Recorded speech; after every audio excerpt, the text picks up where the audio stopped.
அனைவருக்கும் வணக்கம். நான் இந்திய பெண்ணே பாரதி பேசுகின்றேன். இது ரொம்ப முக்கியமான ஒரு பதிவு. அதனால தான் இந்த வாரத்தில் திங்கட்கிழமையிலேருந்து சனிக்கிழமை வரைக்கும் செட் பண்ணுவேன் எப்போவுமே. அதில் உணர்வுன்றவங்களுக்கு புதன்கிழமையே தெரிகிற மாதிரி பண்ணுற விஷயம் சனிக்கிழமை தான் எல்லாருக்கும் தெரியும். ஆனால் நான் இன்றைக்கி அப்படி செட் பண்ணவே இல்லை. இதை நான் டைரெக்டாகவே நான் எல்லாருக்கும் தெரிகிற மாதிரியே போட்டுடுறேன். ஏன்னா இந்த வாரத்தில் அந்த மாதிரி 32 மாதத்துக்கு ஒரு முறை வர்ற ஒரு அற்புதமான ஒரு பிரபஞ்ச ஒரு ஆன்மீக நிகழ்வு நடக்குது. இந்த சமயத்தை நம்ம உபயோகப்படுத்திக்கணும். இந்த சமயத்தில் நான் போயிட்டு திங்கட்கிழமை இது வருது, அன்றைக்கி ரோகிணி வருது, இன்றைக்கி இந்த திதி வருதுன்னு சொல்லிட்டு எப்போவுமே நான் செட் பண்ணுற கேலண்டர் மாதிரி பண்ணனானா இந்த நாளுடைய மகத்துவம் தெரியாமல் போயிடும்ன்றதுனால தான் இதை நான் எல்லாருக்கும் போடுற மாதிரி, அதாவது புதன்கிழமைக்கான விஷயத்தை ஞாயிற்றுக்கிழமை எல்லாருக்குமே தெரிகிற மாதிரி பண்ணிடுறேன். என்னடா இதுக்கு வரைக்கும் புதன்கிழமை மட்டும் அவங்களுக்கு அந்த உணர்வுன்றல ஜாயின் பண்ணவங்களுக்கெல்லாம் காட்டுற விஷயம் இப்போ இந்த முறை அப்படி செட் பண்ணலேன்னு நினைக்காதீங்க. அதுக்கு அடுத்த வாரமே அதுக்கேற்ற மாதிரி இருந்ததுதானா ஒரு வாரத்தில் ஒவ்வொரு நாளுமே அற்புதமாக இருக்கும். நம்ம எப்பவுமே யூஸ்வலாக ஃபாலோ பண்ணுற மாதிரி விஷயம் இருந்ததுன்னா அந்த கேலண்டர் செட் பண்ணி அந்த மாதிரி விஷயங்களை நான் சொல்கிறேன். இந்த சொல்ல போகிற இந்த விஷயத்தில் இது சொல்லமானதான் ஆழமான ஒரு கனெக்டிவிட்டி நம்மளுக்கு கிடைக்கும். ஒவ்வொரு புராண கதைகளும் இப்போ ஒரு கிருத்திகை வருதுன்னா அது முருகரோடு சம்மந்தப்பட்டதுன்னா அதுலேயே கிருத்திகை சம்மந்தப்பட்ட சில ஆன்மீக விஷயங்களை நம்ம கேட்கும்போது என்ன ஆகும்னா, நீங்கள் எந்த அளவுக்கு ஆழமாக அது கூட கனெக்டிவிட்டி இருக்குதோ, எந்த அளவுக்கு ஆழமாக நீங்கள் அந்த கடவுளை வணங்குறீங்களோ, அப்போ உங்களுக்கும் அந்த பிரபஞ்சத்துக்கும் ஒரு கனெக்ஷன் நடக்கும். சரி, அது என்ன கனெக்ஷன் நான் சொல்லட்டுங்களா? இப்போ நான் உங்களுக்கு சொல்லும்போதே நானும் அப்சர்வ் பண்ணுறேன். உங்களுக்காக செட் பண்ணுறேன் அந்த கேலண்டரை. நான் போன வெள்ளிக்கிழமை அன்றைக்கே ஆயில்யம் வருது. அவரையும் அகஸ்தியரும் அன்றைக்கி நீங்கள் நினைக்கணும், கிருபானந்த வாரியாரும் நினைக்கணும்னு சொல்கிறேன். உங்களுக்கு சொல்கிறதால நானும் மைண்டில் வச்சுக்கிறேன். ஆனால் சம்மந்தமே இல்லாத ஒரு வியூவருக்கு அவங்களுக்கு தெரியவே தெரியாதான். ஆயில்ய நட்சத்திரத்துக்கும் அகஸ்தியருக்கும் இருக்கிற சம்மந்தம் அவங்களுக்கு தெரியவே தெரியாதான். அவங்க அதிசயமாக போயிட்டு அகஸ்தியரும் லோகமுத்திரையும் இருக்கிற ஒரு குட்டி கோயிலில் போய் டைரெக்டாக எனக்கு வீடியோ காலில் காட்டுறாங்க. அதுவும் வேறு ஒரு விஷயம் வீட்டில் வேறு ஒரு விஷயம் ஒன்று நடந்துட்டுருக்குது. அந்த சமயத்தில் அந்த வீடியோ காலில் எனக்கு அகஸ்தியரை காட்டுறாங்க. அகஸ்தியரை தான் இந்த ஒரு மாதமாக ரொம்ப கும்பிட்டுருக்கேன் நான். அகஸ்தியர் தான் எனக்கு காலஞானி வீர பிரம்மேந்திர சாமியை இண்டிகேட் பண்ணுறாரு. அப்போ அந்த அகஸ்தியர் இதே போன மாதம் எனக்கு யாரும் அகஸ்தியர் எடுத்துன்னு வீடியோ காலில் காட்டல. ஏன்னா என் கான்ஷியஸ் அகஸ்தியர் மேலேயே இருக்குதுன்னு ஒன்று. நான் இப்படி ஆயில்யம் இன்னைக்கு வருது, அதனால் நீங்கள்லாம் ஞாபகம் வச்சுக்கோன்னு உங்களுக்கு சொல்கிறேன். அதனால் அந்த அகஸ்தியர் கரெக்டாக ஆயில்யம் நட்சத்திரம் அன்றைக்கி ஒரு வியூவர் மூலமாக எனக்கு அதை வீடியோ காலில் காட்டுறாரு. அதை நான் உங்களுக்கெல்லாம் போட்டேன். அதை நான் உங்களுக்கெல்லாம் உடனே அதை ஷார்ட்ஸ்லேயோ அதிலே ஒன்று போட்டேன்னு வச்சுக்கோங்க. இப்போ எதுக்காக இந்த பத்ம புராணம் அந்த கதையை நம்ம கேட்கணும் அப்படின்னா, புதன்கிழமை இப்போ நான் பத்மனாவே 10ன்றது, பத்மினின்றது, அதே மாதிரி தாமரைன்றது, இதெல்லாம் ஒன்றோட ஒன்று கனெக்ஷன் வரும். அந்த விஷ்ணு பகவான்ன்றது, அந்த நாகம்ன்றது, அத்தனை தலை நாகம்ன்றது, சங்குன்றது, நிறைய விஷயங்கள் கனெக்ஷன் வரும் இதில் குழந்தைன்றது, இன்னும் நிறைய 1000 ராணிகள்ன்றது, எத்தனையோ விஷயங்கள் இதில் வரும் அந்த கதையில். நீங்கள் உன்னிப்பாக கவனிச்சிங்களானா அப்போது கவனிக்கத்தோடு நிறுத்திக்காமல் உங்களுடைய வேண்டுதல் முறையை அன்றைக்கி நீங்கள் ஒரு விரதம் இருங்க, அன்றைக்கி நீங்கள் இந்த மாதிரி கும்பிடுங்க, அன்றைக்கி நீங்கள் இத்தனை மாதிரி சன் பண்ணுங்கள், இத்தனை புருஷோத்தம மாதத்தில் டெய்லியே சன் பண்ணுறது இல்லாமல் அன்றைக்கி ஸ்பெஷலாக இப்படி பண்ணுங்க நான் சொல்லும்போது என்ன ஆகும்னா, இந்த கதையும் நீங்கள் கேட்டுக்கிறதுனால என்ன ஆகும்னா, அந்த கதையில் இருக்கிற ஒரு விஷயம் உங்களை சுற்றி நடக்கும். இப்போ நான் சொன்னேன் பார்த்தீங்களா, ஆயில்ய நட்சத்திரம் அன்றைக்கி ஒரு இவர் அகஸ்தியரை எனக்கு காட்டினாங்க ஒரு வியூவர்னு சொல்லிட்டு, ஒரு அப்படியே நேர்லேயே அந்த சிலையே அப்படியே ஃபுல்லாக சில இடத்துல விட மாட்டாங்க உங்களுக்கு பார்க்குறதுக்கு, சில இடத்துல வீடியோ எடுக்கிறதுக்கு விட மாட்டாங்க. ஆனால் ஆயில்யம் அது இன்னொரு நாள் காமிச்சிருக்கலாம்ல. ஆயில்யம் அன்றைக்கி எனக்கு அவங்க காட்டுறாங்க இல்லைங்களா. 3 விஷயங்கள் இருக்குது. ஒன்று ஆயில்ய நட்சத்திரத்தில் நாளில் அவங்க எனக்கு காட்டுறாங்க. இன்னொன்று நான் இப்போ ரொம்ப கும்பிட்டுருக்கேன் அகஸ்தியரை. அந்த மாதிரி அதை ஃபாலோ பண்ணுறது ஒரு அந்த வெள்ளிக்கிழமை வருது அப்படின்ற விஷயத்தில் உங்களுக்கு வேறு வீடியோ போகிறதோட நானும் ஃபாலோ பண்ணுறேன். அதனால் அது நடக்குது. அந்த மாதிரி தான் உங்களுக்கு என்ன ஆகும்னா, இந்த பத்மினி ஏகாதசி விஷயத்தை ஃபுல்லாக கதையை கேட்கும்போது நீங்கள் ரொம்ப ஈடுபாடோட புதன்கிழமை நீங்கள் கும்பிடும்போது என்ன ஆகும்னா, உங்களுடைய வேண்டுதலை கடவுள் கேட்டுருக்காரு அப்படின்னு உங்கள் மைண்டில் இருக்கணும். உங்கள் மைண்டில் நான் சொல்கிற கதை கூட கடவுள் உங்களை பார்த்துட்டுருக்காரு, நீங்கள் கவனிக்கிறீங்கன்றது கடவுளுக்கு தெரியும். அப்படின்னும்போது தான் இதெல்லாம் நடக்கும். உங்களுக்கு ஒரு விஷ்ணு ரூபமாக ஒரு பெயரை கொண்டவங்களோ, இல்லை பத்மினின்னு பெயரை கொண்டவங்களோ, இல்லை பத்துன்னு பெயரை கொண்டவங்களோ, இல்லை 10ன்ற நம்பரோ, இல்லை தாமரை பூவோ, இல்லை தாமரை என்ற பெயரை கொண்டவர்களோ, ஆண் பெயரோ பெண் பெயரோ இருக்கிறவங்க உங்கள் கூட கனெக்ஷன் வரும். அப்போ நீங்கள் என்ன பண்ணியிருக்கீங்கன்னா, அது ஈடுபாடோடு நினச்சிருக்கிறீங்க. அப்போ உங்கள் வீட்டில் அது ஒரு நல்ல விஷயத்த நடத்தி கொடுக்கும். நீங்கள் எதிர்பார்த்த விஷயத்த நீங்கள் என்ன வேண்டுறீங்களோ அந்த விஷயத்த தடுத்துற மாரி கூட பண்ணிட்டு, கிடைக்காத போயிடுச்சுன்ற மாரி கூட பண்ணிட்டு, ஆனா நீங்க எதிர்பார்த்தத விட வேற மாரி பெரிய விஷயமா நடக்கிறதுக்கு வாய்ப்பு இருக்குது. அத நீங்க தொடர்ந்து நான் சொல்ற மாரி விஷயங்கள ஃபாலோ பண்ணிக்கிட்டு வெறும் கதை கேட்கத்தோட நிறுத்திக்க கூடாது. அந்த கதை கேட்டுட்டு அந்த ஃபாலோ பண்றோம் பாருங்க. விரதமோ, இல்ல சன் பண்றதோ ஒண்ணு ஃபாலோ பண்றோம் பாருங்க. அந்த விஷயத்துக்கு ஃபாலோ பண்ணதுனால அந்த கடவுள் காதுக்கு கேட்டுச்சுன்ற விஷயத்துக்கு உங்கள சுத்தி நடக்கும். அப்போ உங்கள சுத்தி நடக்கிற விஷயத்த எப்படி நீங்க கண்டுபிடிப்பீங்கன்னா, இந்த கதைய கேட்குறீங்க இல்லைங்களா? இந்த கதைக்கு சம்மந்தமான ஒரு விஷயம் உங்கள சுத்தி நடக்கும். அது நீங்க டிஜிட்டலா பார்க்கலாம், இல்ல உறவுகளா பார்க்கலாம், இல்ல பெயரா பார்க்கலாம், இல்ல நம்பரா பார்க்கலாம். அப்போ கனெக்டிவிஷன் நீங்க நெனைச்சத அந்த பிரபஞ்சம் கவனிச்சது, அந்த கடவுள் கவனிச்சது, அது உங்களுக்கு நல்லதும் செய்யப்போது. செய்தும் காட்டும். இவ்ளோ விஷயம் இதில மனசுல வச்சுக்கின்னு தான் ஆன்மீக கதைகள்ல நீங்க இன்வால்வ் ஆவணும். அந்த ப்ரொசீஜர்ஸ நீங்க செய்யணும். அப்படின்றத முதல்ல நான் பதிவு பண்ணிக்கிறேன். உங்களுக்கு இந்த அபூர்வமான கதை என்னன்னா, 3 புராணங்கள்ல சொல்லப்பட்டிருக்கிற பத்ம புராணம், ஸ்கந்த புராணம், பவிஷ்யோத்தர் புராணம்ன்றது. இது வெறும் கதை கிடையாதுங்க. இது ராணியோட பக்தி, ஒரு ஏகாதசியோட மகிமை, ஒரு வரம். அந்த கதைய பத்தி தான் இப்ப நம்ப சொல்லப்போறோம். மே 27 புதன்கிழமை வந்து பத்மினி ஏகாதசின்னு சொல்றோம். இது சாதாரண ஏகாதசி எப்பவுமே வர மாரி கிடையாது. 32 மாசத்துக்கு ஒரு முறை 3 வருஷத்துக்கு ஒரு முறை மட்டும் தான் இந்த புருஷோத்தம மாசம்ன்றது வரும். இதுதான் அதிக் மாசம்னு சொல்றாங்க. அதாவது 13வது மாசம். இன்னொரு விஷயமும் நடுவுல நான் உங்களுக்கு இண்டிகேட் பண்ணிடணும்னு நெனைக்கிறேன். யாராவது சொல்லாய்வு பண்ணும்போது ஒரு கேலி கிண்டல் நமக்கு இருக்குது. அட! அதையும் இதையும் கனெக்ட் பண்ணி சம்மந்தம் இல்லாத சொல்றாங்க பாருங்க, அப்படின்னு நெறைய பேருக்கு கிண்டலா சொல்றவங்க, ஆன்மீகத்த வருமா அது சயின்டிஃபிக் கிடையாதுன்னு பார்க்குறவங்க, ஆன்மீகத்த கேலி பண்ணுறவங்க, இல்ல யாராவது ஆன்மீகத்துக்கு விளக்கம் குடுத்தாங்கன்னா, அதுக்கு நக்கலா சொல்றவங்க எல்லாருக்கும் நான் ஒண்ணு சொல்லிக்கிறேன். வேற ஏதோ ஒருத்தர் வந்து சொல் விளக்கம் குடுத்து, இதுக்கு இதுதான் காரணம் இருக்கும்னு ஒரு ஊகமா சொல்றாங்க. இல்ல ஆமா இதுவே தான் இருக்கும்னு சொல்றாங்கன்னு வச்சுக்கலாம். அப்போ இந்த அதிக் மாஸ்ன்றது இங்கிலீஷ்ல அதிக் மாஸ்ன்னு போட்டு வச்சுக்குது. எங்க பார்த்தாலும் நெட்ல போய் பார்த்தா. இங்கிலீஷ்லேயே ADHIKன்னு போட்டு வச்சுக்குது. இல்லைன்னா தமிழில் அதிக் மாசம்னு போட்டுக்குது. அது சான்ஸ்கிரிட் வேர்டு மாதிரி சொல்லப்படுகின்றது. ஆனால் அதிக் மாசன்றது என்னது? அதிக மாசம். அதுலேருந்தே இந்த ஒரு வார்த்தையே நீங்கள் எக்ஸாம்பிளுக்கு எடுத்துக்கலாம். அதிக மாசம்ன்றது தமிழ் வார்த்தை. அதிக மாசம்ன்றது தமிழ் வார்த்தை. அது அதிக் மாசம்னு போட்டிருக்குது. அது என்னதுடா அதிக மாசம்னா, அந்த 13வது மாசமா வருது அது. 3 வருஷத்துக்கு ஒரு முறை. அதில் ஒவ்வொன்த்துலேயும் 11 நாள் ப்ளீட் ஆகி, அது ஒரு 13வது மாசமா கன்வெர்ட் ஆகுது. அந்த சமயத்துல தான் உங்களுக்கு எப்பவுமே இல்லாத மாரி ஒரு வெப்பநிலை இருக்குது பாருங்க இப்போ. அது ஆனா நீங்க நல்ல காரியங்கள் மட்டும் செய்யாதீங்கன்னு சொல்ட்டாங்க அதுல. இது செய்யவே முடியாது. ஏன்னா 106 டிகிரி இருக்குது இன்னைக்கு சென்னையில. யாரோ ஒருத்தர் போட்டுக்கிறாங்க, ஒரு 3 வருஷத்துக்கு முன்னாடி கூட இதே டிகிரி தாங்க இருந்தது சென்னையில அப்படின்னு போட்டுங்கிறாங்க. இதில இந்த மீடியாவிலயும் எங்கனா போடுறாங்க. அது ஏன்னா, அந்த 13வது மாசம் அதிக் மாசத்துல இந்த எக்ஸ்ட்ரீம் வெயிலோ, இல்ல எக்ஸ்ட்ரீம் மழையோ ஏதோ கோடை மழையே எக்ஸ்ட்ரீமா வர்றதோ, இல்ல அதிக வெயிலோ இருக்கும் உங்களுக்கு. அந்த சமயத்துல நீங்க போயிட்டு எந்த முக்கியமான நல்ல காரியங்களும் வச்சுக்காதீங்க அப்படின்னு சொல்லிட்டு, நீங்க புருஷோத்தம மாசம்னு அதுக்கு பேர் வச்சுங்க. அதுக்கு உண்மையிலே கிருஷ்ணரோட தான் அது சம்மந்தப்பட்டிருக்குது. ஏன்னா, அவர் பார்த்துக்குவாரு அது எல்லாத்தையும் அப்படின்றதுக்காக தான், அந்த மாசத்த நான் என் பேர் வச்சுக்கிறேன் அப்படின்னு அவர் சொல்றாரு. அந்த மாசத்தினுடைய நடுவுல வர்ற ஏகாதசி தான் பத்மினி ஏகாதசி. அந்த மாசத்துல வர பௌர்ணமி தான் புருஷோத்தம பௌர்ணமி. இப்ப முதல்ல பத்மினி ஏகாதசிக்கு ஃபோக்கஸ் பண்ணுவோம். அந்த மாரி 1000 ஏகாதசி பலன் கிடைக்கும்னு புராணம் சொல்லுது. வைகுண்டம் வரை போக வழி திறக்கும்னு சொல்லப்படுகின்றது. ஏன் இது இவ்வளவு பவர்ஃபுல்னா, அதுக்கு பின்னாடி இருக்கிற கதை தான் என்ன? அப்படின்னு பார்க்கும்போது, இது நடந்தது எப்படா நடந்ததுன்னு கேட்டா, திரேதா யுகத்துல ராமாயண காலத்துக்கும் முன்னாடி மகிழ்மதி என்ற ஒரு பெரிய நகரம் இருந்துச்சு. இப்போ அது மத்திய பிரதேசில நர்மதா நதிக்கரையில இருக்கிற மகேஸ்வர் அப்படின்ற ஒரு இடத்துல தான் அந்த நகரத்தை ஆண்ட மன்னரோட பெயர் வந்து கார்த்தவீரியன் அப்படின்னு சில இடங்கள்ல சொல்லிடுறாங்க. சில இடத்துல கிருதவீரியர் அப்படின்னு சொல்றாங்க. 2 பேரா அது வந்து சொல்லப்படுகின்றது. நான் முன்ன சொன்ன பாருங்க, மத்ஸ்யேந்திரர் தான் அலக் நிரஞ்சன சொன்னவர்னு நார்த் சைடில் அங்கெல்லாம் அவங்க யோசிக்கிறாங்க. சிவனுடைய மந்திரம் சிவனுக்கு அடுத்தவர் அவர்தான்றாங்க. ஆனால் தமிழ்நாட்டில் அதே மச்சமுனி தான் அவரே தான். ஆனால் அவர் அலக் நிரஞ்சன் ஒன்று சொன்னார்ன்றதை பற்றி இங்கே எதுவுமே இல்லை. அது அப்படி அப்படியே விட்டுறக்கூடாது. அது எல்லாம் ஒன்றுன்றத கனெக்ட் பண்ணணும் நம்ப. இதுங்கெல்லாம் நம்மளுக்கு அது ஒரு ரூபமா நம்ம கூட வந்து நம்ம வாழ்க்கையில கனெக்ட் ஆகும். இந்த கதைகள கவனிச்சு ஃபாலோ பண்றது. சடங்குகள பண்றதுக்கு கூட இந்த விஷயங்கள கவனித்தல் மூலமா அது உன்னோட தொடர்பு கொள்றதுக்கு ஒரு விஷயமா இத வச்சுக்கும். பிரபஞ்சம் உன் கூட கனெக்ட் ஆவறதுக்கு என்ன பண்ணும்னா, இந்த கதைய நீ கேட்டுட்டு ஆழமானா, இந்த கதை மூலமா உன் கூட எப்படியோ கனெக்ட் ஆகும் அது. சரி, நான் தான் சொன்னேன்னு உங்களுக்கு புரியுதுன்னு சொல்லிட்டு கமெண்ட் செக்ஷனில் வந்து இந்த கதை ஃபுல்லாக சொல்லி முடிச்சிட்ட பின்னாடி போடுங்க.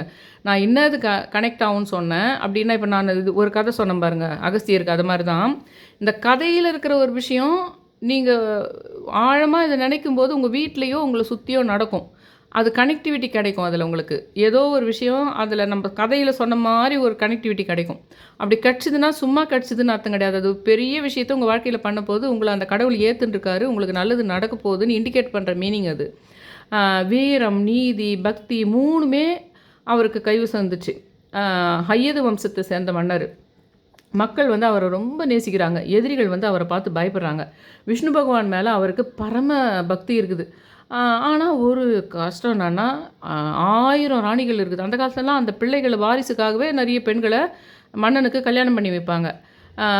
அந்த அவங்க வாரிசு கரெக்டாக கொண்டு வரணுன்றது தான் கான்செப்ட்டு. அதனால தான். ஆனால் அது பெண்களும் அதிகமாக ஆட்களை கல்யாணம் பண்ணிக்கூடாதுன்னு அப்புறம் பின்னாடி யோசித்து அதை பண்ணியிருக்கிறாங்க. ரொம்ப முன்னாடி வர யுகங்களில் பல பேருக்கு ஒரு சாங்கியம் மாதிரி பண்ணுறது. இப்படி பண்ணால் பண்ணிக்கலாம், ஒரு பெண் இத்தனை பேர் பண்ணால் பண்ணிக்கலாம், ஒரு பெண்ணை வந்து முனிவர் கூட ஒரு அரசாங்கத்தில் ஒரு வாரிசை உருவாக்கத்துக்காக ரொம்ப ஒரு பயங்கர சக்தி வாய்ந்த ஒரு முனிவர் கூட சேர்ந்து ஒரே நாள் சேர்ந்து அவங்களுக்கு குழந்தை உருவாக்கலாம் அப்படின்னுலாம் ஐதீகம் இருந்திருக்குது. அப்போது அந்த முறைகள் வந்து எத்தனை லட்சங்கள் வருடம் பின்னாடி போதோ அவ்வளவும் இதெல்லாம் இருந்திருக்குது. அப்புறம் தான் அந்த விஷயங்களை ஒடுக்கி கொண்டு வந்திருக்கிறாங்க. ஏன் இந்த 1000 ராணிகள் இதெல்லாம் ஆண்களுக்கு இருக்குதுன்னா, பின்னாடி வந்து இந்து மதத்தை கமெண்ட் பண்ணுறவங்க, கேலி பண்ணுறவங்களுக்கெல்லாம் 1000 ராணி இருக்குது அப்படின்னு சொல்லிட்டு இன்றைக்கி டேட்டுக்கு அவங்க நக்கலாக பேசுகிறாங்க. அவங்களுக்கு அந்த ராஜ்யத்தை வலுப்படுத்துறதுக்காக அதில் ஏதாவது ஒரு ராணிக்கான ஒரு குழந்தை பிறந்துடும். அதுலேயும் ஸ்பெஷலாக இந்த நட்சத்திரமும் அந்த நட்சத்திரமும் சேர்ந்தா ஒரு அற்புதமான ஒரு அரசன் பிறப்பான்ற மாதிரி ஜோதிட கான்செப்ட்லாம் வேறு நிறைய இருந்திருக்கும் உங்களுக்கு. அதனால் 1000 ராணி இருக்குது, ஆனால் ஒரு பிள்ளை கூட இல்லை. ராஜவம்சம் வந்து அவரோடு முடிஞ்சிட போகுதுன்னு கவலை. மக்களுக்கும் வாரிசு யார் அப்படின்ற கேள்வி இருக்குது. அதனால் அவர் என்ன பண்ணுறாருன்னா, பட்டத்து ராணியை கூட்டிக்கிட்டு காட்டுக்கு போய் கடமையாக ஒரு ரொம்ப உன்னிப்பாக வந்து ஒரு கடுமையான தபஸ் பண்ண ஆரம்பிக்கிறாரு. 10 வருஷம் இல்லை, 10,000 வருஷம். தண்ணி கிடையாது, சாப்பாடு கிடையாது, இது வந்து வெயில், மழை, பனி எல்லாத்தையும் தாண்டி அவர் வந்து தியானம் பண்ணுறாரு. அவரோட உடம்பு வந்து எலும்பு தோலாக ஆயிடுது. ஆனால் பலனே கிடைக்கல. இவ்வளவு கடுமையான இருந்து கூட பிள்ளை பாக்கியம் கிடைக்கல. ராணி ரொம்ப கண்ணீரோடு நின்னாங்க. மன்னர் வந்து ரொம்ப டிசப்பாயிண்ட்டாக ஆயிடுறாரு. இதில் என்ன ஆகுதுன்னா, அப்போ வந்து ஒரு திருப்பம் நடக்குது. அந்த காட்டுக்கு வந்தாங்க அனுசுயா தேவி. அவங்க யாருன்னா அத்ரி மகரிஷியோட தர்மபத்னி. அவங்க பதிவிரதா சிரோமணி அப்படின்னு சொல்லிட்டு ஒரு ஸ்டேஜில் பிரம்மா, விஷ்ணு, சிவன் 3 பேரையுமே குழந்தைகளாக ஆக்கிட்டாங்க. அந்த சக்தி வாய்ந்த அந்த அம்மா தத்தாத்திரேயரோட அம்மா. அவங்க ராணி அனுசூயா தேவி காலடியில் விழுந்து கண்ணீரோட தான் கதையை சொன்னாங்க. அம்மா, இவ்வளோ வருஷம் தபஸ் பண்ணியும் எங்களுக்கு பிள்ளை வாக்கியம் இல்லையே, என்ன பண்ணுறது? அனுசூயா தேவி சொல்கிறாங்க, புன்சிரிப்போட ஒரு சிரிப்போட சொல்கிறாங்க, மகளே, தபஸ் தப்பு கிடையாது, ஆனால் ரைட் டைம் ரைட் மெத்தட் வேணும். அதிக மாதன்ற ஒரு மாதம் இருக்குது, 3 வருஷத்துக்கு ஒரு முறை வரும். அதை மலை மாதம்னு சொல்லிட்டு ஒரு கேவலமாக தான் சொல்லி எல்லாம் தவிக்கிறாங்க. ஆனால் உண்மையில் அது புருஷோத்தம மாதம். விஷ்ணு பகவான் தனக்கே சொந்தம்னு அதை கிளைம் பண்ணி அந்த மாதத்தை நான் எனதாக்கிக்க போகிறேன் அப்படின்னு சொல்லிட்டு பண்ணின மாதம் தான் அந்த புருஷோத்தம மாதம். அந்த மாதத்தில் 2 ஏகாதசி வரும். சுக்லபட்சத்தில் வர்றது பத்மினி ஏகாதசி. அதை கமலா ஏகாதசின்னும் சொல்கிறாங்க. கிருஷ்ணபட்சம் ஏன்னா கமலான்றதும் தாமரை. உங்களுக்கு கமலம் அப்படின்னா கூட தாமரை. உங்களுக்கு கமலம்னாலும் தாமரை, பத்மினினாலும் 10 அப்படின்னாலும் பத்மினினாலும் பத்மம் அப்படின்னா கூட தாமரை.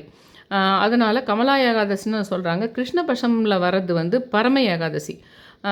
அதில் இந்த பத்மினி ஏகாதசி வந்து இது எவ்வளவோ பவர்ஃபுல்லுன்னா, விஷ்ணு பகவான் என்ன சொல்லிக்கிறாருன்னா, இந்த ஒரு ஏகாதசி கடைப்பிடிச்சா ஒரு ஜென்மத்தில் வாங்க முடியாத ஒரு வரத்தை கூட நான் கொடுத்துருவேன் அப்படின்றாரு. இதை விட சக்தி வாய்ந்த ஒரு விரதமே கிடையாது மகளே, நீ இதை கடைப்பிடி. ஆனால் கலைக்க வைக்கும் உங்களை, அந்த விரதமே கடைப்பிடிக்க முடியாத மாதிரி பண்ணும். ஏன்னா நான் புருஷோத்தம மாதம் கரெக்டாக ஃபாலோ பண்ணிகிட்ருக்கேன். நான் இப்போது 4-5 வருஷமாக நான் நான்வெஜ்ஜும் சாப்பிடாமல் இருக்கேன், எதுவுமே பண்ணாமல் இருக்கிறேன். இன்றைக்கி நான் ஒரு கிரகப்பிரவேசத்துக்கு போகிறேன். அவங்க வந்து என்னோடய பையனோட, அது ஒரு ஷார்ட்ஸில் காட்டுறவங்களுக்கு அதை, என் பையனோட ஃப்ரெண்டு இது கிரகப்பிரவேசத்துக்கு போகிறேன். அவங்க நான்வெஜ் பிரியாணிலாம் பயங்கரமாக காலையில், மத்தியானம், நைட்டுன்னு சொல்லிட்டு வெஜ்ஜு நான்வெஜ் எல்லாமே இருக்குது. ரொம்ப நான் வந்து ஈவினிங்கில் 108 முறை இது சொல்கிறேன், ஓம் நமோ பகவதே வாசுதேவாய் சொல்கிறேன், காலஜானி வீர பிரம்மேந்திர சுவாமி சொல்கிறேன். ஆனால் ஏன்னே தெரில, இன்றைக்கி என் மனசு எவ்வளோ என் எதிர்க்கே எவ்வளோ பேர் சாப்பிடுவாங்க, என் எதிர்க்கே எவ்வளோ பேர் போவாங்க, அப்போல்லாம் இல்லாத டெம்ப்ட்டு ஒரு ட்ரை ஆயிடுச்சு. தொடர்ந்து இது இப்போ சொன்னாங்களே எலும்பு கூட ஆயிட்டாங்கன்னு சொல்லிட்டு, அந்த மாதிரி வந்து கடவுளை வணங்கி வணங்கி வணங்கி சித்தர்களை பற்றி பேசி பேசி பேசி அதையே நினச்சி ஏறக்குறைய 7-8 வருஷமாக நான் வந்து சேனல் ஆரம்பித்த காலத்துலேருந்து நானும் வந்து கடவுளை ரொம்ப வணங்கி வணங்கி ஒரு ட்ரை ஸ்டேட்டுக்கு போயிட்டேன் நான். ஒரு முக்கியமான சில விஷயங்களை நான் எதிர்பார்த்து வேற ஒரு விஷயங்களை எடுத்துன்னு வந்து கடவுள் கொடுக்குறாரோ தவிர, நான் கேட்குறதுக்கு கொடுக்கவே மாட்டேங்கிறாருன்றதுனால ஒரு ட்ரை ஸ்டேட்டுக்கு போயிட்டேன். என்னவோ தெரில, இன்றைக்கி நிறைய வந்து ஒரு செலிப்ரேஷன் ஃபுல்லாக அந்த செக்ஷனில் யாருமே கிடையாது. நானும் எங்கள் பையன் மட்டும் போகிற மாதிரி இருக்குது. அதனால் வேண்டி ஏதோ ஒன்று எல்லாம் சேர்ந்து ஒன்றா உட்காந்து சாப்பிட்ணும். நான்வெஜ்ஜை சாப்பிட்டுடலாமா, பேசாமல் சாப்பிட்டுடலாமா, இன்றைக்கி அது ஒரு செலிப்ரேஷனாக இருக்கும், பேசாமல் சாப்பிட்டுடலாமா, ஏன் என் மனசு இப்படி தோணுது, ஏதோ ஒன்று கலைக்க பார்க்குது, ஏதோ ஒன்று அந்த நம்ம விரதத்தை ஃபாலோ பண்ணுறோம். எனக்கு எதிர்க்கா தீய சக்திகள் இருக்குதுன்னு நான் சொல்கிறேன் பார்த்தீங்களா உங்களுக்கு, அந்த தீய சக்திகள் அதை கெடுக்க பார்க்குதுன்னு மட்டும் எனக்கு நல்லா புரியுது. அது வந்து ஒரு பக்கம் மைண்டில் வந்து இல்லை இன்றைக்கி பரவாயில்ல கடவுளே நம்மளுக்கு சாப்பிட சொல்கிறார் பொழுதுன்னு சொல்லிட்டு என் உள் மனசில் வேறு ஒரு சக்தி வந்து என்னை என்ன பண்ணுது, என் மனசை கெடுக்குது. இதுங்கெல்லாம் நீங்கள் கவனிக்கணும். சும்மா வெறும் புராண கதையை கேட்குறது விஷயம் இல்லை. நீங்கள் அதை ஏன்னா 3 வருஷத்துக்கு ஒரு முறை வர விஷயம் நீங்கள் ஃபாலோ பண்ணலான்னு நினைப்பீங்க. அதில் ஒரு விஷயம் கெடுக்க பார்க்கும். ஒன்று பீரியட்ஸ் வந்து கெடுக்கும், இல்லைன்னா இந்த மாதிரி ஏதாவது ஒன்று அந்த விரதத்தை கடைபிடிக்க வேணான்னு தடுக்கும். அன்றைக்கி ஒரு நாள் மட்டும், அந்த ஒரு மாதம் பண்ணலைன்னா கூட அன்றைக்கி ஒரு நாள் கடைபிடிக்கிறத பற்றி சொல்ல போகிறேன் அந்த வீடியோவில். அந்த மாதிரி இன்றைக்கி தேவையில்லாமல் எனக்கு வந்து கட்டாயம் இன்றைக்கி வந்து அவங்க ரொம்ப கிராண்டாக பண்ண போகிறாங்கன்னா, எங்கள் பையன் கூட நான் எல்லாம் சேர்ந்து அதை வந்து ஒன்றும் சொல்லப்போனால் எங்கள் ஹஸ்பண்ட் கூட வந்தார். அதனால் அவங்க எல்லோரும் கூட சேர்ந்து செலிப்ரேஷனாக நம்ம அதை சாப்பிட்டுடணும் அப்படின்ற மாதிரி ஒரு எண்ணம் வந்து, சாப்பிட்டுடலாமா அப்படின்னு நினச்சிட்டே காரில் போகும்போது ரைட்டில் திரும்பினா எதிர்க்க லாரி ஒரு வண்டி மேலே வள்ளலார் படம் வருது. அங்கேயே தெரியுது எனக்கு, வேணாம் வள்ளலார்னும் போதே உங்களுக்கு வந்து அந்த நான்வெஜ் சாப்பிடக்கூடாதுன்றது இன்னும் டீப்பு, உயிர்கொலை பண்ணக்கூடாதுன்றதுக்கு கான்செப்டே, நான்வெஜ்ஜினுடைய மெயின் கான்செப்ட் வள்ளலாரை பார்த்தாலே மெயின் எனக்கு தான் இண்டிகேட் பண்ணுற மாதிரி பிரபஞ்சம். நோ அதெல்லாம் ஒரு செலிப்ரேஷனும் வேணாம், ஒரு புண்ணாக்கும் வேணாம், நீ ஒன்றும் சாப்பிட வேணாம், கொஞ்சம் பேசாமல் இரு அப்படின்னு வள்ளலார் சொல்லிட்டு அப்படி அந்த லாரியில் போன அந்த லாரி மேலே வண்டி மேலே போன வள்ளலார் எனக்கு ரோட்லெல்லாம் உனக்கு அங்காள பரமேஸ்வரி தான் வரும் எப்போவுமே. லாரிக்கு மேலே வண்டிக்கு மேலெல்லாம் உங்களுக்கு சித்தர் படமே இருக்காது மோஸ்ட்லி. வேறு எதனா சாமிங்க படங்க, முனீஸ்வரன் தோணை இந்த மாதிரி தான் வரும் உங்களுக்கு. முருகன் நிறைய வரும். ஆனால் வள்ளலார் வந்தது பாருங்கள், அங்கே இருக்குது பிரபஞ்சத்தை நம்ம கவனிக்கிற மெத்தடு, நம்ம தொடர்ந்து சித்தர்களை வணங்குற விஷயம், நம்மளுக்கு இண்டிகேட் பண்ணுற விஷயம் அங்கே நடக்குது உங்களுக்கு. இது நடுவில் நான் சொல்கிற பேட்டர்னு விஷயங்களை தயவு செஞ்சு கிரகிச்சிக்குங்க. நான் சொன்னால் கதையை ஃபுல்லாக சொல்லி முடிச்சிடணும் அப்படி எதுக்கு கதை கேட்டுன்னா பிரயோஜனம். இந்த சுற்றி நடக்கிற விஷயங்களை உங்கள் கூட எப்படி அதில் இன்வால்வ் பண்ணிக்கிறீங்க, என்ன பிரபஞ்சம் பேச வருது, எப்படி உங்களுக்கு நல்லது நடக்கும்ன்ற விஷயங்கள்லாம் அதில் கனெக்ட் பண்ணிக்கின்னு நீங்கள் வந்து இதெல்லாம் கேட்கணும். சும்மா அந்த கதையை கேட்கக்கூடாது. நான் இந்த கதையை கரெக்டாக சொன்னேன்னா, இல்லையே அந்த கதையில் வேறு மாதிரி சொல்லிக்குதே, இப்படியெல்லாம் பண்ணியிருந்தால் அவங்க நான் தப்பாக கூட சொல்லியிருக்கட்டுங்க, நான் அந்த கதையை தப்பாக கூட சொல்லியிருக்கட்டும், ஆனால் நீங்கள் எவ்வளோ இன்வால்வ் ஆகுறீங்க அப்படின்றது தான் அதில் மேட்ரு. எவ்வளோ இன்வால்வ் ஆகுறீங்களோ அப்போ அந்த கடவுளும் அந்த பிரபஞ்சம் விஷ்ணு பகவானோ பத்மினி தேவியோ யாரோ ஒருத்தர் என்ன பண்ணுவாங்க, உங்களுக்கு தேவையான விஷயத்தை பிரபஞ்சம் மூலமாக நடத்தி கொடுத்துருவாங்க. நீங்கள் எவ்வளோ இன்வால்வ் ஆகுறீங்கன்றது அதுதான்ன்றது இருக்குது உங்களுக்கு. இதை விட சக்தி வாய்ந்த ஒரு விரதமே கிடையாது மகளே, நீ இதை கடைபிடி. ராணி கண்ணீரோட தலை வணங்கினாங்க, எப்படி கடைப்பிடிக்கணுமா அப்படின்னு கேட்குறாங்க. அனுசூயா தேவி சொல்கிறாங்க, ஸ்டெப் பை ஸ்டெப்பாக சொல்கிறாங்க, மகளே தசமி நாள் சாயங்காலத்துலேருந்து ப்ரிப்ரேஷன் ஸ்டார்ட் பண்ணிக்கணும். ஒரு வேளை மட்டும் சாத்வீக உணவு. சாத்வீக உணவுனாவே நீங்கள் காரசாரமாக சாப்பிட்றது, எண்ணெயில் போட்டு சாப்பிடக்கூடாது, காரசாரமாக சாப்பிடக்கூடாது, எண்ணெயில் போட்டு சாப்பிடக்கூடாது, உப்பு அரிசி பருப்பு இது 3 சாப்பிடக்கூடாது. நீ மற்ற விரதத்துக்கெல்லாம் இது பண்ண மாட்டாங்க. எப்பவுமே ஏகாதசியில் மட்டும் இந்த மாதிரி இன்னும் சொல்லப்போனால் பால் தயிர் கூட சாப்பிட மாட்டாங்க ஏகாதசி சமயத்தில். ஆனால் இது ரொம்ப டீப். இந்த பத்மினி இதுக்கு எப்படி பண்ணுறாங்கன்னா, சாயந்தரம் வரைக்கும் மறுநாள் காலையில் பாரணை முடிக்கிற வரைக்கும் உப்பு அரிசி பருப்பு சாப்பிடக்கூடாது. தரையில் தூங்கணும். தரையில் முடியலனா கூட தரையில் ஒரு பெட்ஷீட் போட்டு தூங்கலாம், பெட்டு மேலே தூங்கக்கூடாதுன்றாங்க. ஏகாதசி நாளில் பிரம்ம முகூர்த்தத்தில் எழுந்து குளிக்கணும். இந்த சர்வ ஏகாதசின்னு போட்டு அந்த காலையில் பிரம்ம முகூர்த்தத்தில் இருக்குங்க புதன்கிழமை, அந்த தான் சர்வ ஏகாதசின்னு போட்டிருக்கோம். பிரம்ம முகூர்த்தத்தில் எழுந்து குளிக்கணும். மஞ்சள் அல்லது வெள்ளை ஆடை அணியணும். முக்கியமாக மஞ்சள் ஆடை அணியணும்னு சொல்லப்படுது இந்த பத்மினி ஏகாதசிக்கு. உண்மையிலே மஞ்சள் அல்லது வெள்ளை ஆடை நம்ம போட்டுக்கணும். விஷ்ணு பகவான் முன்னாடி சங்கல்பம் எடுத்துக்கணும். அன்றைக்கி முழுசாக உபவாசம், முடிஞ்சால் தண்ணி கூட குடிக்காமல் இருக்கணும்னு வச்சுக்கோங்களேன். பஞ்சாமிர்த அபிஷேகம், பால் தயிர் நெய் தேன் சர்க்கரை இதெல்லாம் துளசி இலை, சர்க்கரை இதெல்லாம் போட்டு ஒரு பஞ்சாமிர்த அபிஷேகம். நம்ம சின்னதாக எதனா பெருமாள் இது இருந்தாலோ இல்லை எதனா இருந்தால் அது மேலே அப்படியே அபிஷேகம் கூட பண்ணலான்னு வச்சுக்கோங்களேன். இல்லைன்னா சும்மாவே ஒரு கப்பில் வச்சிடலாம். முன்னாடி ஒரு ஃபோட்டோ தான் இருக்குது, பெருமாள் படம், விஷ்ணு படம்னா அப்படியும் பண்ணிடலான்னு வச்சுக்கோங்க. துளசி இலை, மஞ்சள் பூ, தாமரை. தாமரை இதில் ரொம்ப ரொம்ப இம்பார்ட்டண்ட்டு. கிடைச்சா முன்னாடி நாளே வாங்கி வச்சுங்க. துளசி இலையும் நீங்கள் கிடைக்கும் அது ஈஸியாக. துளசியும் வாங்கிக்கோங்க. மஞ்சள் நிற பூக்களை வாங்கிக்கோங்க. சாமந்தி பூ அந்த மாதிரி மஞ்சள் நிற பூக்களை வாங்கிக்கோங்க. முடிஞ்ச வரைக்கும் தாமரை பூவை வாங்க பாருங்கள். தாமரை பூ ரொம்ப ரொம்ப இம்பார்ட்டண்ட்டு. அதில் பூஜையில் சாமிக்கு வச்சுக்கலாம். ஆனால் ரியல் பவர் இருக்கிறதுன்றது சொல்லிட்டு அனுசையாதேவி சொல்கிற விஷயம் அது. ஏகாதசி இரவு வந்து ஜாக்கிரணம் அப்படின்னு சொல்கிறாங்க. இரவு முழுக்க தூங்காமல் வேறு இருக்கணும் அன்றைக்கி அப்படின்னு. எப்படி இந்த இதிலெல்லாம் இருப்போம் பார்த்தீங்களா, வைகுண்ட ஏகாதசிக்கு அந்த மாதிரி இதில் வந்து தூங்காமல் இருக்கணும். இதெல்லாம் வந்து நீங்கள் இதுவாக வச்சுக்கோங்க. ரொம்ப உங்களால் ஆப்ஷனலாக வச்சுக்கோங்க. இந்த ரொம்ப எக்ஸ்ட்ரீமாக பண்ணுற விஷயங்கள், அந்த தரையில் கூட போட்டால் கூட ஒரு பெட்டு, ஒரு பேப்பர், ஒரு பெட்ஷீட் மாதிரி போட்டு, முதல்ல தூங்கவே வேணான்றாங்க. ஒரு பெட்ஷீட் மாதிரி போட்டு, ஒரு இல்லைன்னா தின்னா ஒரு இது மாதிரி போட்டு, பாயில் படுக்கக்கூடாது, தரையிலே போட்டு ஒரு இது மாதிரி போட்டுக்கலாம். ஆனால் பெட்டு மேலே படுக்கக்கூடாது மெயின். அதில் ராத்திரி முழுக்க தூங்காமல் வேற இருக்கணும்னு சொல்கிறாங்க. விஷ்ணு சஹஸ்ரநாமம் நைட்டில் சொல்கிறது, அந்த இரவு முழுக்க எப்படி வைகுண்ட ஏகாதசி மாதிரி ஓம் நமோ பகவதே வாசுதேவாய ஜபம் சொல்கிறது. குறிப்பாக நள்ளிரவு 12 முதல் 3 மணி வரை, அன்றைக்கி நைட்டு 12 முதல் 3 மணி வரை, இந்த 3 மணி நேரம் ரொம்ப ரொம்ப சேக்ரடான, ரொம்ப ரொம்ப புனிதமான, ரொம்ப ரொம்ப அற்புதமான நேரமாக அது இருக்குது. இந்த நேரத்தில் நீ விஷ்ணுவை கூப்பிட்டியானா அவர் கட்டாயம் வருவார் அப்படின்னு அனுசூயாதேவி சொல்லின்னு வராங்க. இதை துவாதசி காலை அன்றைக்கி காலையில் அதுக்கு முடிஞ்சுட்டு, காலையில் அந்த 3 மணி வரைக்கும் முடிச்சுட்டு மறுபடியும் தூங்கிட்டு கூட குளித்து பூஜையெல்லாம் முடிச்சுட்டு ஒரு யாருக்காவது அந்த அந்நேரத்துக்கு யாரும் வரமாட்டாங்கன்னு வச்சுங்க. ஒரு பசிச்சவருக்கு, ஒரு ஏழைக்கு ஒரு சாப்பாடு கொடுக்குறது பெஸ்ட்டு. அதுக்கப்புறம் தான் அந்த பாரணை. அது இல்லைன்னா காலையில் பொழுது வெஞ்ச பின்னாடி யாராவது ஒருத்தருக்கு அந்த சாப்பாடு எதனா அதுக்கு முன்னாடியே நம்ம ப்ரிப்பேர் பண்ணி காலையிலே வச்சுட்டு வந்து ஒருத்தருக்கு சாப்பாடு கொடுத்துட்டு அதுக்கப்புறம் தான் அந்த பாரணை உபவாசம் முடிக்கணும். குறிப்பிட்ட நேரத்துக்குள்ளே அந்த இது வந்து பண்ணி முடிச்சிடணும். அந்த பாரணை லேட்டானால் அதனுடைய சக்தி குறையும் அப்படின்றது தான். ராணி வந்து எல்லாத்தையும் கேட்டு, ஆனால் நீங்கள் யாரும் ஆள் கிடைக்கலன்னா அட்லீஸ்ட் ஒரு பறவைக்கான கொஞ்சம் சாதம் வச்சிடலான்னு வச்சுக்கோங்க. அந்த காலையில் சொல்கிறேன். ரொம்ப ரொம்ப லேட் ஆச்சுன்னா அதனுடைய இது குறையுன்றாங்க.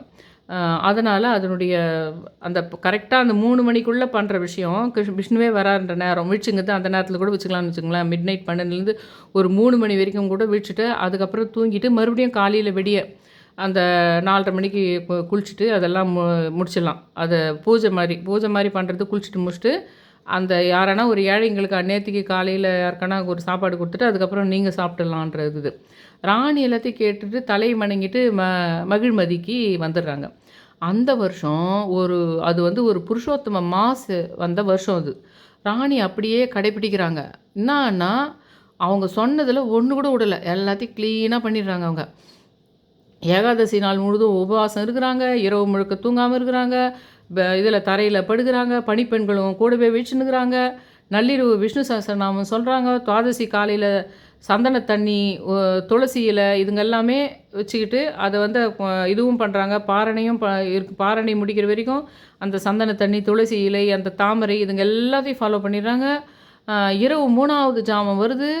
அது அற்புதமான அந்த 3 மணி நேரம், அந்த 3 மணி நேரம் அற்புதமான நேரமாக அது. ராணி கண்களை மூடி ஓம் நமோ பகவதே வாசுதேவாய ஜபம் பண்ணிக்கிட்டே இருக்காங்க. திடீர்னு ஒரு தெய்வீக வெளிச்சம். கண்களை திறந்து பார்த்தா விஷ்ணு பகவான் கருடன் மேலே சங்கு சக்கரம், கதை, பத்மம், 4 கைகளோட மஞ்சள் பீதாம்பரம், நேருக்கு நேர் தரிசனம். நீங்கள் ஒரு வேளை இப்படி இருந்தால் உங்களுக்கு கனவுல வந்தால் கூட உங்களுக்கு காட்சி கொடுத்த மாதிரி தான் கணக்கு. கனவுலேயே வரலன்னா கூட இப்போ ரீசெண்ட் டேஸில் அகிலான்றவங்களும் குடும்ப வாழ்க்கையில் இருந்தாலே, கணவன் மனைவி இருந்தாலே ஆன்மீகம் தூரம் போய்டலாம் அர்த்தம் கிடையாது. அகிலான்றவங்களுக்கு பல வருஷமாக தவம் இருந்து இப்போ 2 ரெட்டை குழந்தை பிறந்திருக்குது அவங்களுக்கு. அவங்க ஒரு இன்சிடெண்ட் சொல்கிறாங்க. கரெக்டாக நான் நினைக்கிறேன், அப்போ வந்து நான் துளசி ஆண்டை விளக்கேற்றுறேன். அப்போ வந்து அது ஆமான்ற மாதிரி சில்லுன்னு ஒரு காற்று அடிச்சுது. பயங்கரமான வெயில் சமயத்தில் சம்மந்தம் இல்லாத குளிர்ந்த ஒரு ஐஸ் கட்டி மாதிரி ஒரு சில்லுன்னு ஒரு காற்று அடிச்சுது. அப்போ வேறு ஏதோ சில காட்சிகளை பார்த்தேன்னாங்க. இதெல்லாம் கூட அப்படி தான். இதெல்லாம் கூட இன்றைக்கி வாழுங்காலத்தில் இருக்கும். நீங்கள் பெரிய ஒரு சன்னியாசியாக இருந்தால் தான் அதெல்லாம் நடக்கும்ன்றது இல்லை. உங்களுக்கு அது நடக்கும். என்னன்னா அதை போயிட்டு எல்லார்கிட்டையும் சொல்லிவிட்டு நான் பார்த்தேன், நீ என்னையே கடவுள் நினை அப்படின்னு போனால் தான் அது தப்பு. நீ வந்து நேர்ல பார்த்து கடவுளையே நேர்ல வந்தாரு, நம்மகிட்ட மீட் பண்ணாருன்ற மாரி ஒரு உணர்வு உனக்கு தோணுது. அதுக்கு காரணம் நீ இவ்வளோலாம் ஃபாலோ பண்ணிட்ட, அதனால நீ அது வந்ததுன்னு தோன்றதோடு நிறுத்திக்கிட்டு, அப்பன்னா கடவுள் நம்மளுக்கு நல்லது பண்ண போறாருன்னு நெனச்சிட்டு சந்தோஷமா இருத்ததோடு நிறுத்திடணும். எனக்கு இப்படி ஒரு உணர்வு ஏற்பட்டது. அதனால் நான் கடவுளுக்கு இணையாக ஒரு ஆளுன்றது சமுதாயத்தில நம்ம பரப்பணும்னு நெனச்சா, கடவுள் நம்ம கிட்ட கூட வரமாட்டார். கடவுள் நம்ம கிட்ட ஜென்மத்துக்கு வரதுக்கு வாய்ப்பு கிடையாது. அந்த மாரி சாதாரண ஆளுக்கு நடக்கும். இப்ப நான் சொல்ற மாரி அவங்களுக்கு எப்படி நீங்க பார்த்தீங்களோ, அந்த மாரி நீங்க பண்ணீங்களான்னா, கனவுலயோ, இல்ல வெளியில கனவுல இல்லாமயே கூட வெளியில இந்த மாரி இப்ப நான் சொன்னேன் பாருங்க, அவங்களுக்கு ஒரு சில்லுன்னு ஒரு காத்து வந்தது. இல்ல ஒரு நபர பார்க்குற மாரி விஷயம். ஒரு வேறு ஏதோ ஒரு விஷயத்த கூட ஒரு டிஜிட்டலாவோ, இல்ல ஏதோ ஒரு வாய்ச்சொல் மூலமாகவோ, உங்களுக்கு ஒரு அருள் வாக்கு மாரி யாரோ ஒருத்தர் ஒற்றைச் சொல் ஒண்ணு சத்தமா யாரோ யார்ட்டயோ சொல்ற விஷயம் வந்து விழறது. அதெல்லாம் அந்த விஷ்ணு பகவானே உங்களுக்கு சொன்ன மாரி மீனிங் அதெல்லாம். அந்த மாரி விஷ்ணு பகவான் கருடன் மேல் சங்கு, சக்கரம், கதை, பத்மம் 4 கைகள்ல மஞ்சள் பீதாம்பரம் நேருக்கு நேர் தரிசனம். அவர் வந்து புன்சிரிப்போடு சொல்றாரு, "யானியே உன்னை வந்து பக்தி, உன்னோட விரதம், உன்னோட ஜாக்கிரணம் எல்லாத்தாலயும் நான் மகிழ்ந்தேன். என்ன வரம் வேணும்னாலும் நீ கேளு, நான் குடுக்குறேன்." அப்படின்னு அந்த ராணிய பார்த்து விஷ்ணு சொல்றாரு. ராணி கண்ணீரோட பாதங்கள்ல விழறாருங்க. இதுதான் கதையோட ரொம்ப அழகான தருணம். ராணி தனக்காக வரம் கேட்கல, தன் கணவருக்காக கேட்குறாங்க. "பிரபு, என் கணவருக்கு ஒரு மகன் பிறக்கணும். அவன் சாதாரண மகன் இல்ல. 3 உலகத்திலயும் மதிக்கப்படுற மாரி, உங்கள தவிர வேற யாராலயும் தோற்க முடியாதவனா இருக்கணும். நீங்க உங்களால மட்டும் தான் இது பண்ற மாரி இருக்கணும். மற்றபடி யாராலயும் இது ஜெயிக்க முடியாத மாரி ஒரு வீரத்தில, ஞானத்தில, பக்தியில பெஸ்ட்டா இருக்கணும்." அப்படின்னு ஆப்ஷனல் எல்லாம் சொல்லி வேற இந்த ராணி கேட்குறாங்க. யார்கிட்ட? விஷ்ணுகிட்ட கேட்குறாங்க. விஷ்ணு பகவான் சிரிக்கிறாரு. ததாஸ்து அப்படின்றாரு. அப்படியே ஆகட்டும். ததாஸ்து அப்படின்னா அப்படியே ஆகட்டும்ன்ற மாரி அவர் மறைஞ்சிறாரு. அந்த வருஷம் முடிய ராணியோட கையில குழந்தை. அப்புறம் என்ன ஆகுதுன்னா, சாதாரண குழந்தை கிடையாதுங்க. கார்த்தவீர்யார்ஜுனன் அப்படின்ற ஹைஹய வம்சத்து இளவரசன். வளர்ந்து வந்த அந்த பையன் விஷ்ணு வரம் பெற்றவனா, 1000 கைகள் உடையவனா ஆனான். தத்தாத்திரேயனுடைய சிஷ்யனா ஆகுறான். மகிழ்மதியோட சக்கரவர்த்தியா ஆகுறான். அவன் சாதனை எவ்வளோ பெருசுன்னா, ராவணன் 3 உலகத்தையும் ஆட்டி படைச்ச ராட்சசன். அவனையே ஜெயிச்சவன். அந்த ராவணனையே சிறையெடுத்தவன் அந்த கார்த்த வீரிய அர்ஜுனன். நர்மதா நதியில குளிச்சுக்கிட்டு இருந்த ராவணனை கார்த்த வீரிய அர்ஜுனன் தன் 1000 கைகளால் தடுத்து கட்டி சிறை வைக்கிறான். கடைசியில் புலஸ்த மகரிஷி வந்து கேட்ட பிறகு தான் விடுவிக்கிறாங்க. இதுதான் ஒரு பத்மினி ஏகாதசியோட சக்தி. ஒரு ராணி, ஒரு இரவு ஜாக்கிரணம், ஒரு வரம், 3 உலகத்தையும் வென்ற வீரன் பிறக்கிறான். இன்றைக்கி டேட்டுக்கு என்ன வேணுமோ உங்கள் ஏஐயில் ரொம்ப டெக்னாலஜி தெரிஞ்சு உலகத்திலே பெரிய சயின்டிஸ்ட் மாதிரி வர ஒரு பையன் பிறக்கணுன்னாலோ, இல்லை இன்றைக்கி வந்து வேர்ல்டே வந்து உனக்கு வேறு மாதிரி டெக்னாலஜி உலகமா, மீடியா உலகமா, வேலைகள்லாம் பறிப்போகிற நாள் வந்தால் கூட வித்தியாசமான ஒரு உலகத்தை வேறு விதமான வேலை வாய்ப்பு தருகின்ற ஒரு மகாராஜா மாதிரி ஒரு பையன் உங்களுக்கு பிறக்கிற குழந்தைய கூட இந்த பத்மினி ஏகாதசி இருக்கும்போது, விரதம் இருக்கும்போது, உங்களுக்கு நீங்கள் கேட்குற மாதிரி இன்றைக்கி உலகத்தில் ஒரு பெரிய சயின்டிஸ்ட் மாதிரியோ, இல்லை இந்த உலகமே வந்து அவர் வந்து பிறந்த பின்னாடி அவங்க பிறந்த பின்னாடி ஒரு விஷயம் மாறுதல் வரலாம். எப்படி வந்து உங்களுக்கு டெக்னாலஜியில் இவர் தான் இதை கண்டுபிடிச்சாரு, அவர் வந்த பின்னாடி தான் இந்த கூகுள் உலகமே வந்தது, அவர் வந்த பின்னாடி தான் இந்த சாட் ஜிபிட்டே வந்ததுன்னு சொல்கிற மாதிரி ஒரு டெக்னிக்கல் விஷயத்தை கண்டுபிடிக்கக்கூடிய ஒருத்தராக உங்களுக்கு பிறக்கிற குழந்தை இருக்கலாம். அப்படின்ற மாதிரி தபஸ் மட்டும் போதாதுன்னு சொல்லிட்டு அந்த அதிக பத்மினி ஏகாதசின்றது அது ரைட் டைமில் ராணி தனக்காக கேட்கல, கணவருக்காக கேட்டா, அந்த செல்ஃப்லெஸ்னஸ் தான், அது பக்தி தான் விஷ்ணுவை ரொம்ப ஈர்க்கிற விஷயமா வச்சுது. ஜாக்கிரணம்னா இரவு விழிப்பு. ஏன்னா எதுக்காக அவங்க சொல்கிறாங்கன்னா, 1000 ராணி இருக்குது, இதில் பயங்கர போட்டி இருக்கும். பட்டத்து இளவரசனாக வரணும்னு கேட்குது உனக்கு, சத்தியவதி கேட்குற மாதிரிலாம் இருக்குது உங்களுக்கு அதில் மேட்ரு. நீ ஒன்றும் பீஷ்மர் நீ தானே வருவ, உன் பையன் தானே நீ தானே வந்து உட்காருவ, அது வேறு. அவங்க வந்து அவங்களுக்காக கேட்கல அப்படின்னு சொல்லும்போது, உங்களுக்கெல்லாம் நிறைய பேருக்கு இந்த லாஜிக் விஷயமே யோசிக்கிறவங்களுக்கு எப்படி தோணுன்னா, கணவருக்காக கேட்டானா அவளுக்காக கேட்டானா, அப்போ அவங்களுக்கு பிறந்தாலும் அந்த கணவருக்கு பிறந்தாலும் ஒன்று தானே, அவங்களுக்கு தேவை பட்டத்து இளவரசனா நம்ம பையன் வந்துடுவான்றது தானே அப்படின்னு இருக்கும் உங்கள் மைண்டில். ஆனால் அங்கே கேட்குற விஷயமே, கேட்குற பேட்டர்னே வேறு உங்களுக்கு. ரொம்ப கணவன் கஷ்டப்படுறாங்கிறதுனால தான் கேட்குறாங்கன்றது அந்த விஷ்ணுவுக்கு புரியுது. இதே அந்த விஷ்ணு பகவான் வேறு வந்து இந்த மற்ற ராணிகளும் பிறக்காமல் நம்மளுக்கு பிறந்துச்சானா அதுதான் பட்டத்து இளவரசனாக வரும்னு அது ஒரு மெயின் வேறு எதனா இவங்க மாதிரி அந்த ராமரோட அந்த அம்மாவோ சித்தியோ யாரோ ஒருத்தர் நினச்ச மாதிரி பண்ணியிருந்தாங்களா, அந்த விஷ்ணு பகவான் வந்திருக்க போதில்லை. அந்த வேண்டுதலில் இருக்கிற ஒரு தாத்பரியம் அந்த விஷ்ணுவுக்கு புரிகிறதுனால தான் அவர் அந்த வரத்தை கொடுக்கறதுக்கும் ரெடி ஆகிறாருன்னு வச்சுக்கோங்க. இந்த மாதிரி நீங்கள் கேட்கலாம் தைரியமாக, இந்த உலகமே இப்படி வேலை இல்லாத போகிற மாதிரி, டெக்னாலஜி இல்லாமல் போகிற மாதிரி, எனக்கு ஒரு பையன் பிறந்து, எனக்கு ஒரு பையன் பொண்ணு பிறந்து, அது ரொம்ப உலகத்தையே திருப்புற மாதிரியோ, இல்லை உலகத்தை பண்ணலைன்னா கூட இந்த ஊரை வரைக்கும் மாற்றுற மாதிரியோ, இல்லை அந்த ஊரை மாற்றலைனா கூட உங்கள் வீட்டு வரைக்கும் அந்த தொடர்ந்து பல ஜென்மமாக இருந்த உங்கள் வீடு ரொம்ப பிரச்சனையான விஷயமா உங்களுக்கு பல அமானுஷ்ய சக்திகள் உங்கள் வீட்டில் உங்கள் குடும்பத்தில் தொடர்ந்து வருதுன்னா, அந்த விஷயத்தை மாற்றி அமைக்கிறதுக்கு ஏற்ற மாதிரியான ஒரு குழந்தை கொடுன்னு கேட்கலாம் நீங்கள். அப்போ அந்த கடவுளுக்கு ரொம்ப பிடிக்கும்.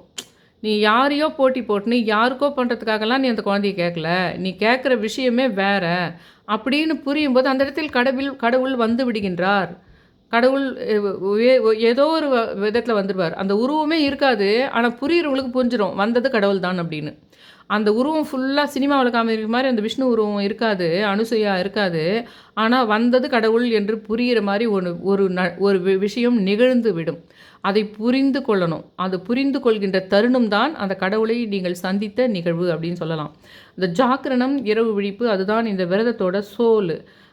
பகல் உபவாசம் வந்து ரொம்ப ஈஸி, இரவு வீழ்ச்சிக்கிறது ரொம்ப கஷ்டம். அதுதான் மெரிட் சீல் பண்ணுதுன்னு சொல்லலாம் நமக்கு. மே 27 புதன்கிழமை வந்து பத்மினி ஏகாதசி. இந்த வருஷம் கூடவே புதன்கிழமை வேறு வருது பார்த்து. புதனாவே விஷ்ணுக்கு பிரியமான நாள்ன்றது டபுள் பிளஸ்ஸிங்காக மாறும். இந்த பாரணை மே 28 அதிகாலை 5:45லேருந்து 7:57க்குள்ளே அந்த குளிக்கவும் முடிச்சுட்டு அந்த ஸ்லோகத்தையும் கொஞ்சம் சொல்லிவிட்டு அந்த நிவேதனை மாதிரி பஞ்சாபிரதமே அதெல்லாம் ஒன்று வச்சுட்டு முடிச்சுட்டு அதுக்குள்ளே வந்து நீங்கள் யாரும் ஒரு 7:57க்குள்ளே ஒரு யாரானா ஒருத்தர் வயோதிகரோ இல்லை ஒரு வயதான பெண்மணியோ ஒரு சாப்பாடு கொடுத்துட்டு அப்புறம் நம்ம சாப்பிடணும்னு சொல்லப்படுது. அப்படி கிடைக்கலன்னா கூட பறவைகளோ மாடோ பசுவோ ஏதாவது நாயோ எதனா ஒன்று ரோட்டில் அந்த பயிர் போனால் சாப்பாட்டை வச்சுருங்க. அதுக்கப்புறம் கூட யாரானா பகல் சமயத்தில் யாரானா பார்த்து கொடுத்துக்கலான்னு வச்சுங்க. இந்த 10 நிமிடம் இல்லை, நிறைய நேரம் பேசிட்டு இருப்பேன். அந்த கதையை நீங்கள் கேட்டதுக்கு வந்து விஷ்ணு பகவான் உங்கள் வீட்டில் நிறைய ஆசீர்வாதங்களை கொடுப்பாரு அப்படின்னு நானும் உங்களை ஆசீர்வதிக்கிறேன். எனக்கும் நானும் ஃபாலோ பண்ணி இன்றைக்கி என்னுடைய அந்த விரதமே கெடுக்கிற மாதிரி ஒரு விஷயம் நடந்தது பாருங்கள். ஒரு 4-5 வருஷத்துக்கு அப்புறமா வந்து வள்ளலார் வந்து அப்படி போனார் பாருங்கள். எனக்கு அந்த விஷயத்தை இது பண்ணுறதுக்கு அதுதான் காரணம். அது தீய சக்திங்க பண்ணுற வேலை. அதெல்லாம் தீய சக்திகள் இவ்வளோ பெரிய விஷயத்த பண்ணலான்னு ஐடியா வச்சுங்கிறாளா, இருன்னு சொல்லிட்டு ஒரு தீய ஆத்மா, எனக்கு எதிரான ஆத்மா வந்து என்ன பண்ணோன்னா இவளை வந்து டெம்ப்ட் பண்ணி இதை கெடுக்கணும் அப்படின்னு வந்திருக்கோம். அதை நான் வள்ளலாரையும் வணங்குற ஆள், டெய்லி எல்லா சித்தர்களையும் பேரையும் காலையில் குளிச்ச உடனே சொல்கிறதுனால ஒரு சித்தர் வந்து என்னை பின்னாடி இழுத்து பிடிச்சிடுறாரு.